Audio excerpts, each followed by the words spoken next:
네, 안녕하세요. 저는 성균관대학교 박사과정 이수빈이라고 합니다. 제가 오늘 발표할 논문은 이번 CPR 2022에서 발표했던 Task Discrepancy Maximization for Fine Grained Fuchsia Classification입니다. 그러면 발표 시작하도록 하겠습니다. 먼저 저희가 제시한 방법을 설명드리기 앞서 퓨샤 클래시피케이션에 대해 간략히 설명드리고 넘어가도록 하겠습니다. 일반적인 딥러닝 기반 클래시피케이션 모델은 새로운 클래스를 학습하기 위해 수많은 레이블 데이터를 필요로 합니다. 이와는 달리 퓨샤 클래시피케이션 모델은 서포트셋이라 불리는 소수의 레이블 데이터만으로 새로운 클래스를 학습하고 쿼리셋이라 불리는 언레이블 데이터를 분류한 목적을 두고 있습니다. 일반적으로 쿼리셋의 클래스를 추정하기 위해 가장 널리 사용되는 방법은 매트릭 베이스드 메소드입니다. 매트릭 베이스 메소드란 피처 익스트랙터를 통해서 서포트셋과 쿼리셋의 피처 맵을 추출하고 유클리디안 디스턴스와 코사인 디스턴스 등과 같은 특정 매트릭을 이용하여 쿼리의 클래스를 추정하는 방법을 일컫습니다. 콜스 그레인 데이터셋의 경우 클래스 간 생김새가 굉장히 상이하기 때문에 모든 채널을 동등하게 고려하는 일반적인 매트릭 베이스 방법이 효율적인 것으로 나타나 왔습니다. 그러나 이러한 일반적인 매트릭 기반 방법은 파인 그레인 데이터셋의 두 가지 이유로 인해 적합하지 않습니다. 첫 번째로 파인 그레인 데이터셋 내의 클래스들은 생김새가 굉장히 유사하고 약간의 차별적인 특징들만을 지니게 됩니다. 따라서 모든 특징들을 동등하게 고려하는 것이 아닌 각 클래스들의 차별적인 특징에 높은 웨이트를 줘야 합니다. 두 번째로 이러한 차별적인 특징들조차도 쿼리셋에 나타나지 않는 경우는 쓸모가 없다는 것입니다. 방금 언급하였던 두 가지 이유에 기반하여 저희가 제시하는 방법의 핵심 아이디어는 쿼리 렐러번트 디스크리미네이트 피처, 즉 쿼리가 지닌 차별적인 채널에 집중하자는 것입니다. 이를 수행하기 위하여 저희는 서포트 어텐션 모듈과 쿼리 어텐션 모듈이라는 두 가지 서브 모듈을 제시하였습니다.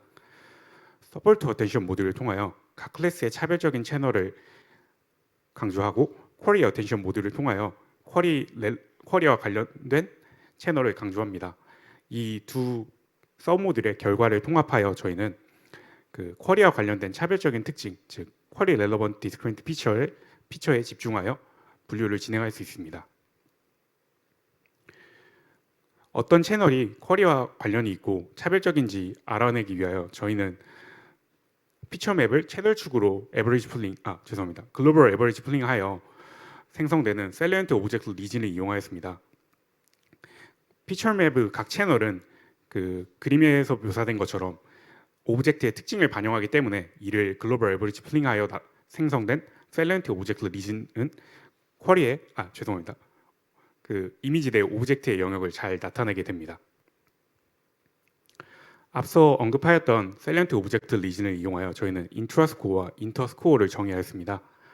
인트라스코어는 각 채널이 자신의 셀리언트 오브젝트 리진과 잘 대응되는지를 나타냅니다. 따라서 인트라스코어를 통해서 저희는 각 채널이 자신의 오브젝트를 잘 반영하는지 여부를 나타낼 수 있습니다. 이에 반해 인터스코어는 다른 클래스의 셀리언트 오브젝트 리진과 얼마나 차별적인지를 나타내게 됩니다. 따라서 인터스코어를 이용할 경우 저희는 각 채널이 다른 클래스와 차별적인 정보를 반영하는지 여부를 확인할 수 있습니다. 차별적인 채널이라 함은 자신의 오브젝트는 잘 반영하고 다른 클래스의 오브젝트와 상이한 정보를 지니게 되기 때문에 작은 인트라스코어와 큰 인터스코어를 지니게 됩니다. 앞서 언급했던 것처럼 파인 그레인 퓨샤 클래시피케이션의 경우 차별적인 채널에 집중하여야 되기 때문에 저희는 다음과 같은 서포트 어텐션 모듈을 설계하였습니다. 서포트 어텐션 모듈은 앞서 정의한 인트라스코어와 인터스코어를 플리 커넥티드 블락에 넣음으로써 클래스당 웨이트 벡터를 생성하게 됩니다. 이 웨이트 벡터는 차별적인 채널에 높은 웨이트를 지니게 되어 높은 인터스코어와 낮은 인트라스코어를 지닌 채널에 높은 값을 지닌 웨이트 벡터를 생성하게 됩니다. 이 웨이트 벡터를 이용하여 저희는 각 클래스별 차별적인 채널에 집중할 수 있지만 앞서 언급했던 대로 쿼리가 지니지 않은 차별적인 특징은 중요하지 않으므로 이를 방지하기 위한 또 다른 서브 모듈인 쿼리 어텐션 모듈을 설계하였습니다. 쿼리 어텐션 모듈은 서포트 어텐션 모듈과 달리 클래스의 정보를 알 수 없으므로 저희는 쿼리 웨이트 벡터를 생성하기 위해 오직 인트라 스코어만을 이용하였습니다. 쿼리 웨이트 벡터는 쿼리와 관련된 채널, 죄송합니다. 쿼리와 관련된 채널에 높은 웨이트를 지니기 때문에 이를 이용하면 저희는 쿼리 오브젝트에 집중하여 클래스를 분류할 수 있습니다. 앞서 언급하였던 두 서브 모듈, 서포트 어텐션 모듈과 쿼리 어텐션 모듈에 의해 생성된 서포트 웨이트 벡터와 쿼리 웨이트 벡터를 결합하여 저희는 태스크 웨이트 벡터를 생성할 수 있습니다. 태스크 웨이트 벡터는 각 클래스별 쿼리가 지닌 차별적인 채널이 강조되어서 이를 이용할 경우 저희는 일반적인 피처 맵을 이용하는 것보다 쿼리가 지닌 차별적인 특징에 집중하여 분류를 진행할 수 있습니다. 저희는 저희의 TDM의 성능을 평가하기 위해 두 가지 데이터셋과 네 가지 베이스라인 모델을 이용하였습니다. 데이터셋으로는 새의 종류를 구분하는 큐브 데이터셋과 비행기의 기종을 구분하는 에어크래프트 데이터셋을 이용했습니다. 베이스라인으로는 피처 얼라이먼트의 적용 여부와 종류가 서로 다른 네 가지 베이스라인 모델인 프로토네트가 DSN, CTX, FRN을 이용하였습니다. 이는 저희가 제시한 TDM 역시 피처 얼라이먼트에 속하기 때문에 TDM이 다른 피처 얼라이먼트와 호환이 가능한지에 대해 알아보기 위해 이런 네 가지 베이스라인 모델을 선정하였습니다. 모델의 성능 평가는 에피소딕한 테스트를 이용하여 5way 원샷과 5way 5샷에서 진행하였습니다. 에피소딕한 테스트란 퓨샷 클래시피케이션의 성능 평가를 위해 고안된 방법으로 화면에 보이는 일련의 과정을 뜻합니다. 먼저 모델을 학습하기 위해 사용되었던 데이터셋과 겹치지 않는 클래스들로 이루어진 데이터셋에서 n개의 클래스를 추출합니다. 그리고 각 클래스에서 그 서포트 셋으로 이용되는 k개의 레이블 데이터와 쿼리 셋으로 이용되는 6개의 언레이블 데이터를 추출합니다. 마지막으로 서포트 데이터셋을 기반으로 쿼리 셋의 클래스를 추정하게 됩니다. 이 추정된 클래스의 어큐러시를 측정하는 과정을 에피소드라 부르게 됩니다. 통상적으로 모델의 성능은 이러한 에피소드를 여러 번 반복하여 측정하게 됩니다. 5way 원샷이라는 것은 그 서포트 셋이 5개의 클래스이고 그 클래스당 레이블 데이터가 1개라는 것입니다. 5way 5샷 같은 경우는 5개의 레이블 데이터로 구성되어 있다는 점입니다. 네, 모든 경우에 저희 TDM을 적용했을 때 성능 향상이 있는 것을 확인하였습니다. 더욱 놀라운 것은 저희의 TDM이 그 기존 메소드들의 피처 얼라이먼트의 적용 여부와 종류에 상관없이 성능 향상이 일정하였다는 것입니다. 또한 저희의 TDM의 경우는 그 추출된 피처 맵에 웨이트를 부여하는 것이기 때문에 저희의 TDM에 의한 성능 향상 폭은 단순히 파라미터 수가 증가해서가 아닌 그 TDM이 그 현재 태스크를 수행하는 데 있어 유용한 채널과 유용하지 않은 채널을 잘 가려주고 웨이트를 부여했다는 점입니다.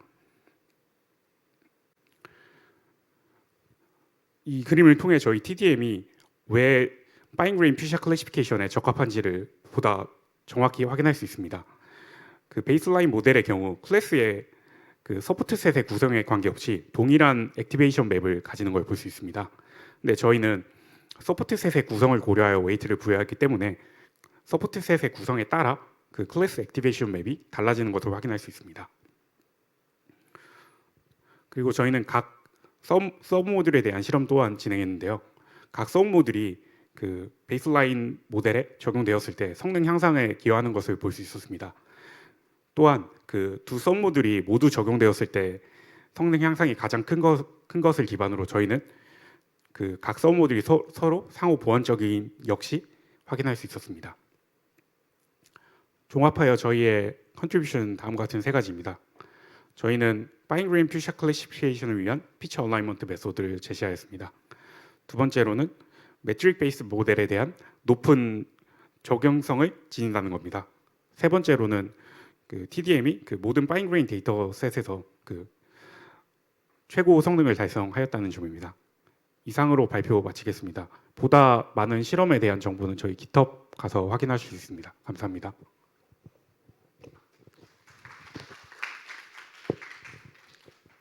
예, 흥미로운 발표 감사드립니다. 발표와 관련해서 질문 있으신 분들께서는 손을 들어주시거나 혹은 줌에 코멘트를 남겨주시기 바랍니다.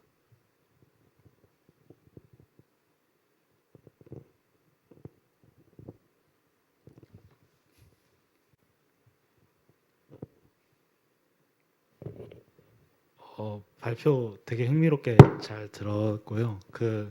네, 되게 아이디어가 그 서브셋에 따라서 이제 쿼리셋의 캠이 달라지는 게 너무 흥미로웠는데 제가 좀 그 핵심 모듈들을 조금 잘 이해를 못한 것 같아가지고 혹시 조금만 다시 조금 설명해 주실 수 있나 해서요. 그 인터 클래스하고 이제 인터하고 인트라에서 이제 공통적인 거는 뭔가 이렇게 안 보고 뭔가 핵심적인 차별점들을 좀 보는 모듈들이 조금 잘 이해가 안 가가지고요. 혹시 조금만 다시 설명해 주실 수 있을까요? 인트라 스코어 같은 경우는 이제 자신의 GAP와의 디스턴스를 통해서 GAP가 일반적으로 저희는 사일런트 오브젝트 리진으로 여겼는데 자신의 오브젝트의 위치를 나타낸다고 봤습니다. 그래서 이 오브젝트를 잘 반영하는 채널은 이와 가까워야 되지 않습니까? 그래서 그런 의미로 인트라 스코어를 이용하였고요. 인터 스코어 같은 경우는 다른 클래스의 사일런트 오브젝트 리진과의 거리를 뜻하는데 다른 오브젝트와 차별적인 정보를 지니게 되면은 그 다른 오브젝트와 거리가 증가하게 된다는 가정하에 저희는 출발했습니다. 따라서 그 죄송합니다. 네, 그래서 소프트 어텐션 모듈 같은 경우는 이 두 가지를 모두 이용해서 자신의 정보는 반영하고 다른 클래스의 정보는 반영하지 않는 채널, 그러니까 즉 차별적인 채널에 높은 웨이트를 준 것이고 쿼리 어텐션 모듈 같은 경우는 저희가 클래스를 알 수 없기 때문에 인트라 스코어만을 이용하여 자신의 오브젝트를 잘 반영해 주는 채널에 높은 웨이트를 주도록 설계한 것입니다. 네, 감사합니다. 이해가 된 것 같습니다.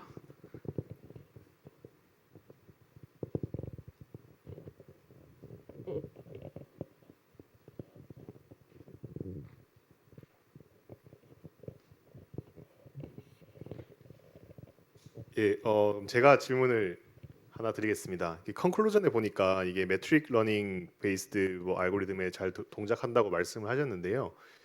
지금 이 구조가 그냥 일반적인 크로스 엔트로피 크래시피케이션 태스크에 적용이 될 수는 없는 건가요?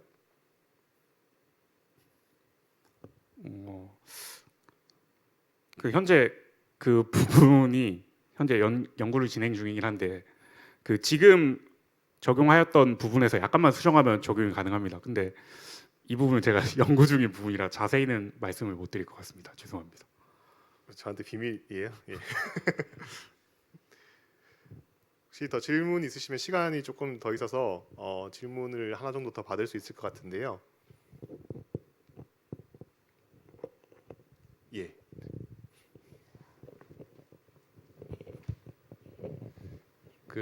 간단한 질문인데요. 언레이블드 데이터에서 오브젝트 부분을 이렇게 떼놨잖아요. 그게 레이블이 없는데 그 부분을 어떻게 떼어냈죠? 조금 자세히 한번 이야기해 주실래요?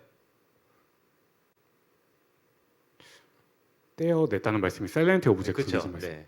그 사일런트 오브젝트 리진은 그 정확히 떼어낸 게 아니라 그 제가 PPT 상에는 정확히 떼어낸 것처럼 묘사를 했는데 실제로는 그 GAP에 의해서 피처맵의 GAP에 의해서 결정되는 것이기 때문에 약간 대략적으로 떼어낸다고 보면 될 것 같습니다. 그러니까 피처맵이 그 잘 액티베이션 된 부분, 그러니까 오브젝트를 전체를 반영하진 않고 실제로 클래시피케이션을 할 때 수행되는 많은 부분들을 다 떼어냈다고 보면 됩니다.